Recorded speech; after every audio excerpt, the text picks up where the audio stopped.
Good morning to all.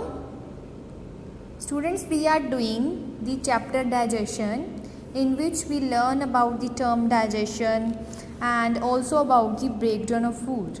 And this breakdown takes place with the help of two ways. First is physical breakdown and next is chemical breakdown. In the yesterday's class, we learned about the physical breakdown of the food. Today I am going to teach you about the chemical breakdown of the food, right? So first of all, why we need that breakdown of the food will take place, okay? Why it is necessary?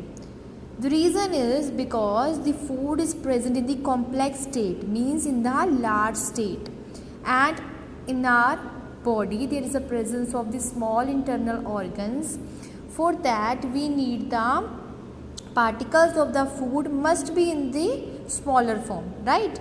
Like we eat carbohydrates which we get from the potatoes, rice, we eat fats and proteins, right? So all these things are mainly, they have the large structures, they have large molecules in this form, okay? But our body want what? Our body needs smaller molecules, okay, so that digestion will takes place easily. So for that we need the chemical breakdown. So what will happen in the chemical breakdown? In this mainly the reactions takes place in our body, okay? Almost all the reaction in the living things involve the chemicals called enzyme. That there is a presence of the chemicals inside our body.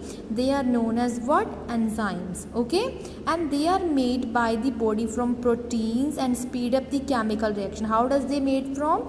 They made from the proteins that is present in our body and the food we eat, and they help to speed up the reaction so that our digestion get easy. Okay, so enzyme are what? They are belong to the group of chemical substances called catalyst. Catalyst is another substance that is the same meaning as enzyme, but the chemical presence in our body, they are known as enzyme. Okay, this word is similar to catalyst because catalyst is also used for the speed up the chemical reaction. But in our body there is a presence of enzymes. With the help of these enzymes, the large molecules of the food get converted into the small molecule, right? So see here, the large molecules do not dissolve in the water, okay, and they can't pass through the lining of digestive system, okay? So now there is a pass through of the food from our digestive system. So the large molecule can't pass that digestive system. So for that we need what? Small molecule. Why so? Because the small molecules can dissolve in water. They can also pass through the digestive system. For that we have to take the help of what? Enzymes. Enzymes do this work for us.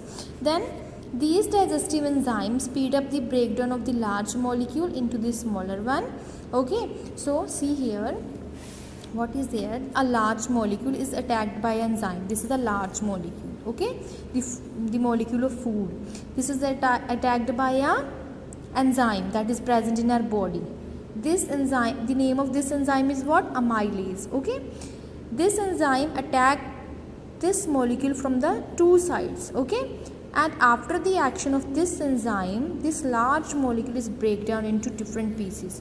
So see here, what is happening here? Large molecule of starch we get from the different kind of food.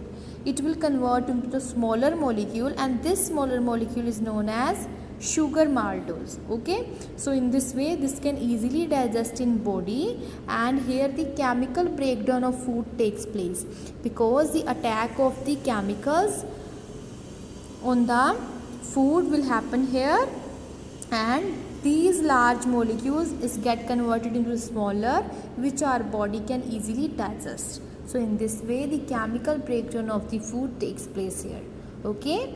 Revise this. I hope it will clear to you. Okay, thank you.